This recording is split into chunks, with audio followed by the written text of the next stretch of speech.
Hi, welcome back. In section 1, I showed you how to build the question bank, the list of resources and questions that you will use within your quizzes. In this section, section 2, I'd like to show you how you actually build a quiz from scratch and set it all up with its rounds and questions per round. So, to open the quiz list, you select quizzes from the maintain menu, and then this simple list shows us the quizzes that already exist in our system. So at the moment we've got 8 quizzes listed in chronological order with the most recent first, and this list simply shows you the dates, the title, the time, the number of rounds and whether or not a joker option was available in each of these quizzes. Joker option being the opportunity to use a round for double points, which I think is quite a popular facility within a lot of quizzes these days. So what we're going to do is we're going to add a new quiz to this list, and this quiz is going to be specifically about music. It's going to be a simple 3-round quiz. It's going to have a basic question round, what I'm going to call potluck. It's going to have a picture round to do with famous dancers, and it's going to have a sound round in which intros to songs will be played and your audience will be asked to name both the artist and the title of the song. Okay, so in order to create this quiz then, what we do to start off with is add a new quiz, and then this little template comes up onto which we can add the details of our quiz. The date that this is going to be, in this case I'm going to make it the 31st of October, Halloween night. I'm going to call it, there's a default title of weekly quiz which is set up elsewhere in the system, but I'm just going to call this one my music quiz. It's going to have a default time of 8 o'clock. Again, this could be changed. And by default, it does have a joker round option. And the joker multiplier is going to be a doubling. 2 points per question, or twice as many points per question as the default would specify. So if I save that now, that quiz now goes to the top of my list because it's the most recent, and it doesn't have any rounds. So let's add some. Here's the rounds button down here at the bottom of the list. So for the currently selected quiz, clicking this opens its list of rounds. At the moment there are none. And I'm going to add the first round, which as I said a moment ago is going to be called potluck. And it's going to be of type general. Now general primarily means basic questions, written questions, but it could theoretically include the occasional picture or sound or video clip as a question in that list. But for the time being, I'm just going to leave it as 10 basic questions. So 10 questions, and I'm going to say that this can be used as a joker. So your quiz teams can choose this as a double points round if they wish. If I save that. Now from here I could go straight in and start adding the questions for this round, but I'm not going to do that yet. I'm going to add my other 2 rounds first, and then do all the questions at the end of the process. So if I add my second round now, this is going to be my picture round, and I'm going to call this, as I said earlier, famous dancers. It's a dedicated picture round, which means only picture questions can be included in this round. No sound or basic text questions, just pictures. I'm going to make it 12 questions big.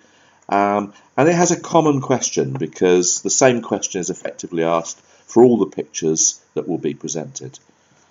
And that question is going to be to name these famous dancers. It won't be a joker option this round. Okay. So if I save that now, it appears as the second round in my list, 12 questions. And I'm finally going to add my third round, which is the sound round, and as I said earlier, I'm going to call it intros. It's a dedicated sound round with 10 questions. I am going to say it can be a joker option, and my common question for these is going to be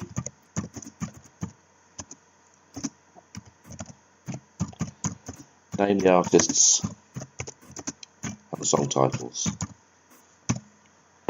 Okay, so when I save that then, there's my 3 rounds.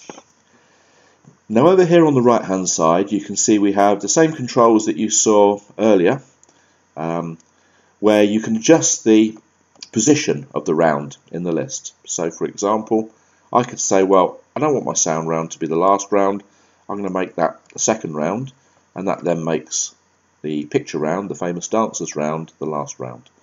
So you're able to juggle your rounds around until they're into the order that you're happy with. Okay, so now having built the structure of my quiz, I'm now in a position to start adding the questions to it. So I'm going to start off working on the potluck round, round 1, and to add the questions I click the questions button, and as it stands you can see that on this build round screen there are no questions currently in the round. So I'm going to pick some, and the pick button down here opens a screen which is basically your question bank. These are your questions that you have in your database that you can then use to add to your quizzes into your rounds. At the top here, a bit like the question bank screen itself, you've got some filter options to allow you to home in on the questions, type of questions that you're interested in. So for example, I'm only looking here at basic questions. This is what I want for my first round, for my potluck round. But what I do want to do is home in specifically on music questions. So I select the subject option, find the music and dance subject, and now I've got a list that only includes music basic questions. Okay, 53 of them in this particular list, and we're looking at the first 14. Notice down here that you've got the view button that we saw earlier, so picking on any question you can view it in the same way as you did earlier in the system. Okay, so over here then, now we're homing in on the questions that we want to use to build this round. They're all basic questions, they're all from the music and dance subject. But what we've also got, and this is very useful, is a last used option here. On the list itself, this final column shows you when the particular question was last used in a quiz. And what this allows you to do is to avoid repeating questions too frequently. So if, for example, you'd used a question 2 weeks ago and it popped up again in this quiz, your audience are not going to be very happy. They're probably going to say, we had this question before, you know, you're rubbish and all of that sort of stuff. So we're going to avoid that. If you switch this control on, by default, there's a never option. So what it says is, the list now only contains questions, basic questions under music and dance that have never been used before. Alternatively, what you could do is say they've not been used since before a particular date. So for example, if I was to go back and say the 1st of September, then the questions listed now will only be those that have either never been used or were used prior to the date that you specify. That way then hopefully you'll avoid this repetition that could get you complaints, and you'll only use questions that will have at least faded in the memory of your audience. Okay, so for the purposes of building this round, I'm going to use the never option, so I know these questions are safe. So to start building my round, what I can now do is pick a question into the round. So I go down the list, I choose something that I think looks good. So I'm going to say, in which year did the Beatles have their first UK number one with a song From Me to You? And I'm going to say, yeah, I like that question, and I'm going to pick it into my quiz. Okay, so the pick screen stays open, but in the background you can see in the round itself now the question I selected has appeared in my round, in my list. And I could repeat that process, going through the questions one by one and choosing them to add into my round. But that can be quite time consuming, so what I'm going to do instead is use another feature of the picking process, which is random. And what this does here, when I switch this on, is say, well, I know that in order to fill your round you need another 9 questions. This is your system calculating this. So clicking the pick button now will randomly select 9 questions from this list and put them into your round. Let's do that. And this is what it's come up with. So there's your 9 questions, and what we can now do is close this screen temporarily and examine this list. So we could look at this list and say, yeah, pretty good. I'm quite happy with all those questions. Not sure about that one there though, about cellos in a string quartet. So what I'm going to do is I'm actually going to not use that question. So I'll remove it from my list. Just a confirmation required, and it's gone. So now I've got an incomplete round. I need another question. The other 9 I'm happy with, so I'll go back and pick another question just to complete the round. So I could go random, but what I'm going to do is I'm going to say, no, I quite like the look of that question there, so I'm going to pick that one into my list. Okay. Sorry, I'm not sure what's happened there. Repick the question I just removed.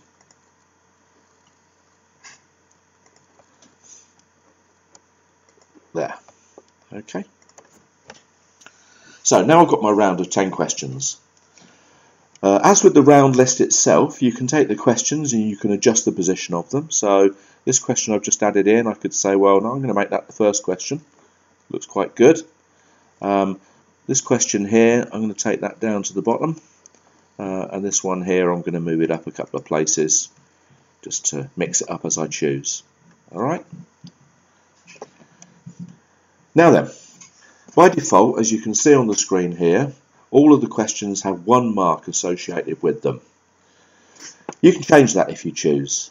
So for example, if you looked at this question here, the Ronan Keating question, and said I want to make that a more valuable question in your quiz, you could say, well, I'm going to award 3 marks for that question instead.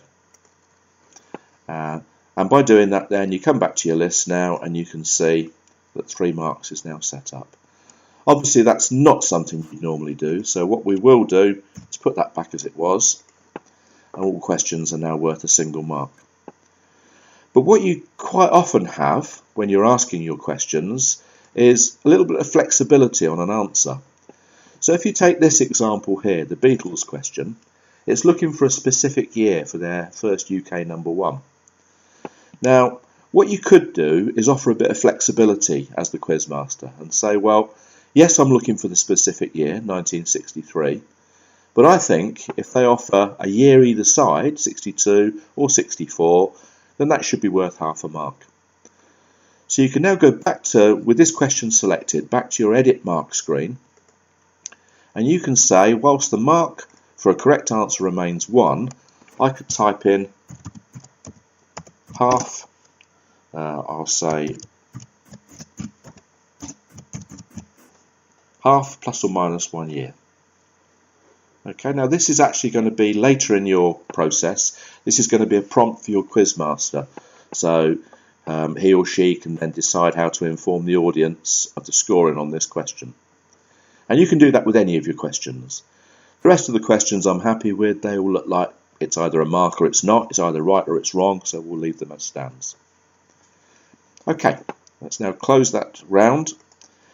And you can see back on our rounds list now that we have a complete round with 10 questions worth 10 marks in total, and that is a joker option. Now I'm going to do round number 2, which is the sound round, the intros round. So once again I select it and I go into the question list, which is empty by default initially, and I go into pick. Now on the pick screen now, it knows that this round is dedicated to sound questions. So the option to select a type is basically switched off. You can only have sound type questions. What you can do though again is home in on the subject. In this particular case it's a little bit irrelevant because they're all music questions anyway. But what I can say also is that I'm going to make sure I only have the word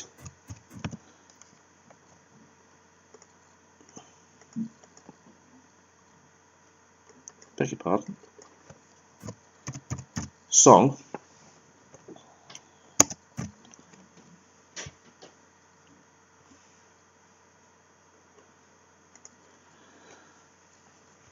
the word song title in the question. And this homes me in on 10 very specific questions. These are the ones that we imported in section 1.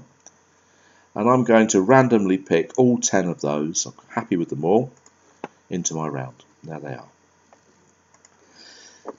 Once again, I can adjust the positions if I choose. But there's the round. Okay, so that was easy. We've now got round 2 completed, which has 10 questions, again worth 10 marks. And we'll just finish off now with round 3, which is our picture round.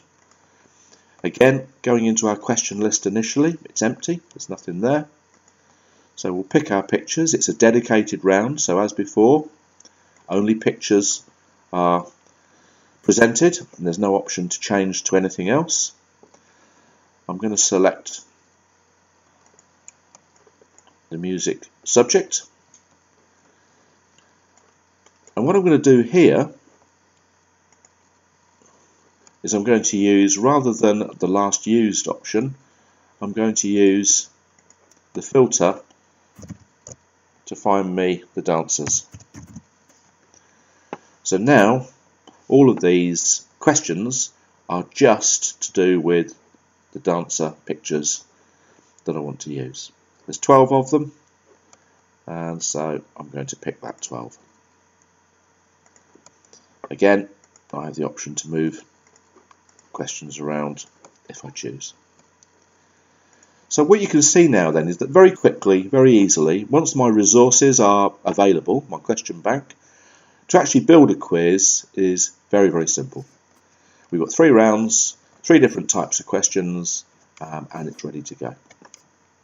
Okay, so in the next section, section 3, I'm going to show you how to produce your question papers based on this quiz. We'll use this example, and these are the papers that your quizmaster and your teams will use, and that will be section 3.